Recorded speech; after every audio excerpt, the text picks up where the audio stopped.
1 Agustus 2020. Jurnal pertama dari Davinik Sandi. Di sini, saya dan tim saya merencanakan perjalanan jauh dari kota Balikpapan, Kalimantan Timur, menuju Barabai, Kalimantan Selatan. Perjalanan yang ditempuh ke Barabai sekitar 13 jaman. Walaupun perjalanan ini akan sangat melelahkan, tapi ini akan menjadi pengalaman yang sangat menyenangkan. Dan ini adalah kali pertamanya saya berjalan selama 13 jam menggunakan sepeda motor. Dan saya tak sendiri. Saya bersama 6 orang tim saya, yaitu Nizar, Beril, Atsal, Faris, dan Rifki. Kami sedang bersiap-siap di rumah Beril sekitar jam 4 dini hari. Namun cuaca yang tak bisa ditebak pun menurunkan air matanya hingga azan subuh pun tiba.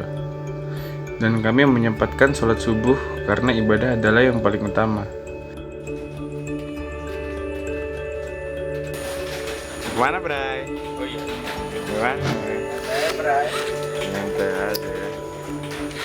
Subscribe Bray. Salam lestari Bray. Salam literasi. Salam literasi. Salam satu alam. Literasi. Dari pihak sendiri kan?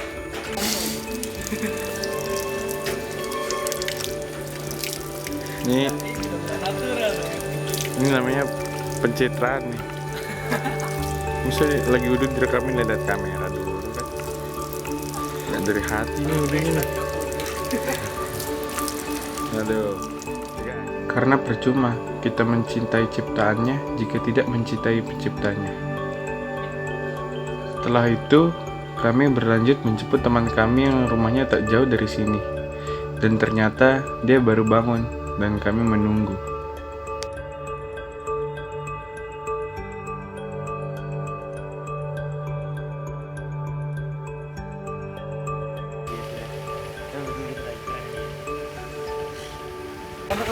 Yoi, kita nunggu orang yang telat. Si Nizar, situ dia, masih makan baru bangun. Waktu berlalu. Akhirnya kami memulai perjalanan jam 8 pagi saat tim kami sudah lengkap. Tak mengapa telat, yang penting kebersamaan adalah yang paling utama.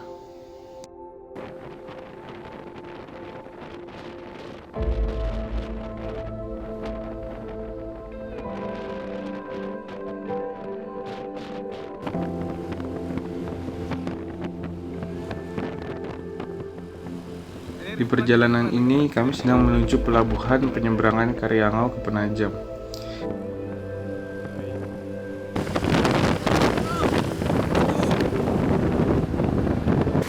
Woi, tolong lah.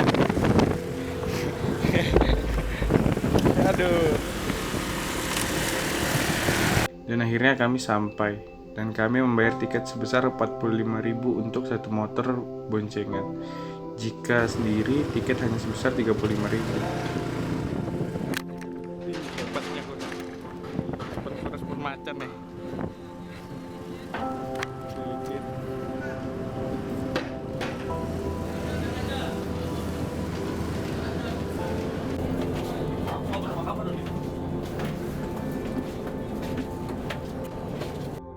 Menaiki kapal feri untuk menyeberangi sungai ini membutuhkan waktu sekiranya 40 menit sampai 1 jam perjalanan. Dan ini kali pertamanya saya menaiki kapal feri. Semua baik-baik saja, saya tak merasakan mabuk laut yang seperti dikatakan orang-orang. Dan kami menyempatkan untuk sarapan agar menambah stamina untuk melanjutkan perjalanan kami.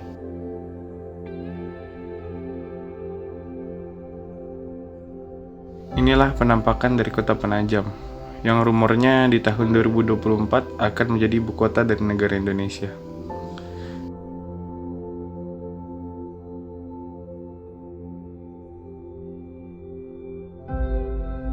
Dan hal yang tak kita inginkan terjadi.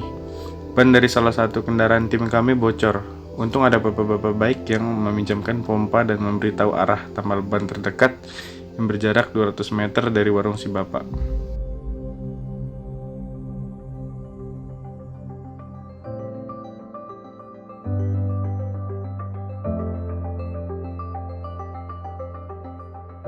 Sembari kami menambal ban, kami menyempatkan diri untuk istirahat sejenak di sana. Dan saat motor sudah siap, kami melanjutkan perjalanan kami kembali ke Gunung Rambutan.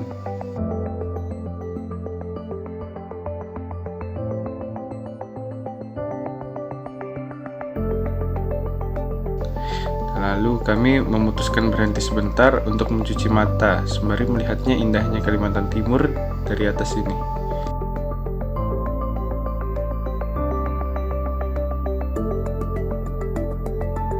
Dan setelah perjalanan jauh, akhirnya kami sampai di perbatasan antara Kaltim dan Kalsel.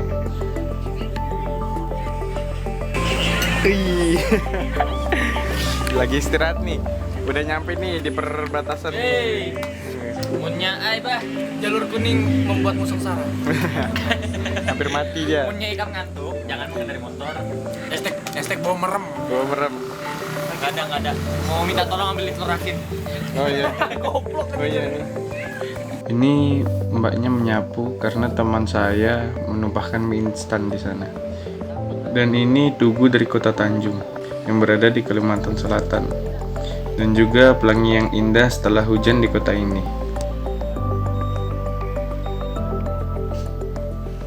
Dan waktu berlalu. Akhirnya kami sampai di Balai Adat Desa Kiyu atau basecamp Gunung Halau-Halau.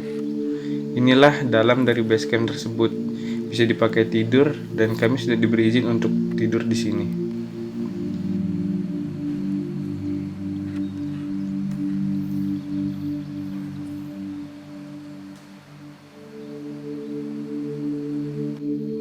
Dan inilah suasana Desa Kiyu di saat malam.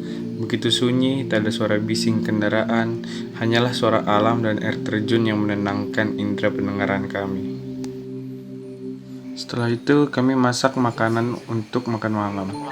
Dan hal buruk atau kenyataannya akan kalian ketahui setelah melihat cuplikan ini.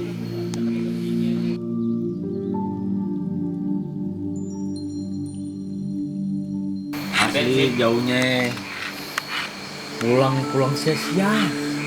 Pulang kuda hitam anu apa namanya bad mood kuda hitam Ya, begitulah. Ternyata gunung ini tutup karena COVID. Kami tak bisa juga mendapatkan info dari gunung ini. Ya sudahlah. Tapi tak mengapa, kami diberi kesempatan mandi di air terjun yang berasal dari Gunung Halau-Halau tersebut. Namun, hati kami masih terasa kecewa karena perjalanan kami 13 jam yang sangat amat sia-sia.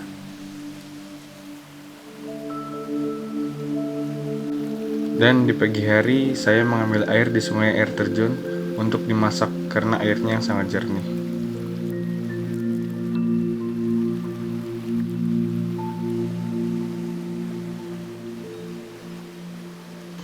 Lalu kami sarapan dengan perasaan putus asa.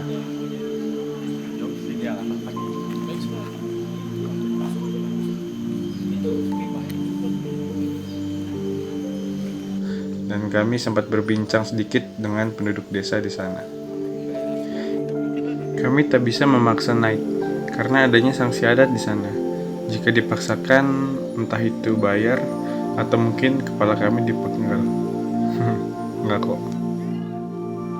Jadi kami mandi di air terjun sekalian mandi pagi. Airnya begitu sejuk dan kami meluangkan semuanya di air terjun tersebut.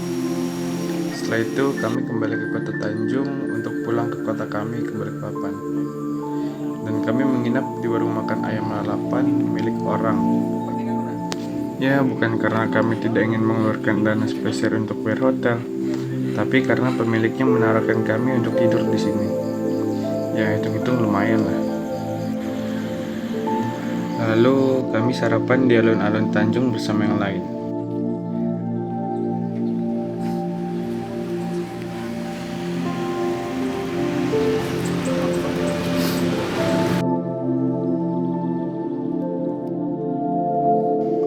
Dan di perjalanan pulang, kami memutuskan untuk pergi ke Gunung Melihat. Ya, namanya Gunung Melihat. Kami berjalan ke dalam untuk menelusuri trek puncak. Tapi waktu kami tak sempat, karena kami ngeplannya hanya 3 hari. Jika kami memaksakan, kami bisa makan daun dan serangga di sana. Ini kami setelah menelusuri treknya.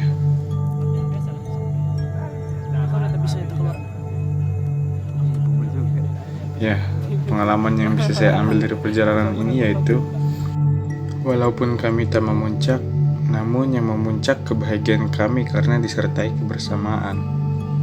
Saya Davin Iksandi, sign off.